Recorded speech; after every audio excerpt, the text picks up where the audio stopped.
ವಿಜಯನಗರ ಜಿಲ್ಲೆಯ ಹರಪನಹಳ್ಳಿ ತಾಲೂಕಿನಲ್ಲಿ ದಿನಾಂಕ 10/1/2025 ಭಾನುವಾರ ನಡೆದ ರಸ್ತೆ ಸುರಕ್ಷತಾ ಜಾಗೃತಿ ಅಭಿಯಾನವನ್ನು ಡಿವೈಎಸ್ಪಿ ಸಂತೋಷ್ ಚವ್ಹಾಣ್ ಅವರ ನೇತೃತ್ವದಲ್ಲಿ ಯಶಸ್ವಿಯಾಗಿ ನೆರವೇರಿಸಲಾಯಿತು ಮತ್ತು ಡಿವೈಎಸ್ಪಿ ಸಂತೋಷ್ ಚವ್ಹಾಣ್ ಅವರು ಹಸಿರು ಬಾವುಟವನ್ನು ತೋರಿಸುವ ಮುಖಾಂತರ ಚಾಲನೆಯನ್ನ ನೀಡಿದ್ದಾರೆ.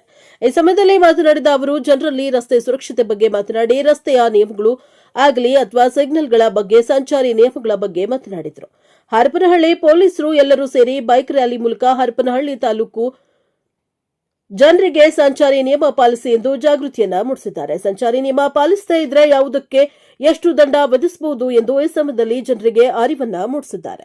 ಈ ಸಮಯದಲ್ಲಿ ಹರಪನಹಳ್ಳಿ ವೃತ್ತ ಮಾಂತೇಶ್ ಕೆ ಸಜ್ಜನ್ ಮತ್ತು ಹರಪನಹಳ್ಳಿ ಪಿಎಸ್ಐ ಮತ್ತು ಚಿಗಟೇರಿ ಪಿಎಸ್ಐ ಸೇರಿ ಪೊಲೀಸ್ ಮುಖ್ಯೋಪಾಧ್ಯಾಯಗಳಾದ ವಾಸುದೇವ್ ನಾಯ್ಕ ಮತ್ತು ರವಿ ನಾಯ್ಕ ಮತ್ತು ರಾಜಣ್ಣ ಹಾಗೂ ಆನಂದ ಮತ್ತು ರಾಜಶೇಖರ್ ಮತ್ತು ನಾಗರಾಜ್ ಬಣಕಾರ್ ಅವರು ಸಂಪೂರ್ಣ ಜವಾಬ್ದಾರಿಯೊಂದಿಗೆ ಕಾರ್ಯಕ್ರಮವನ್ನು ಯಶಸ್ವಿಯಾಗಿ ನಿರ್ವಹಿಸಿದ್ದಾರೆ. ಹರಪನಹಳ್ಳಿ ಪೊಲೀಸರಿಗೆ ಇನ್ನೂ ಹೆಚ್ಚಿನ ಜನರ ಬಗ್ಗೆ ಜಾಗೃತಿ ಇರಲಿ ಎಂದು ಹಾರೈಸೋಣ.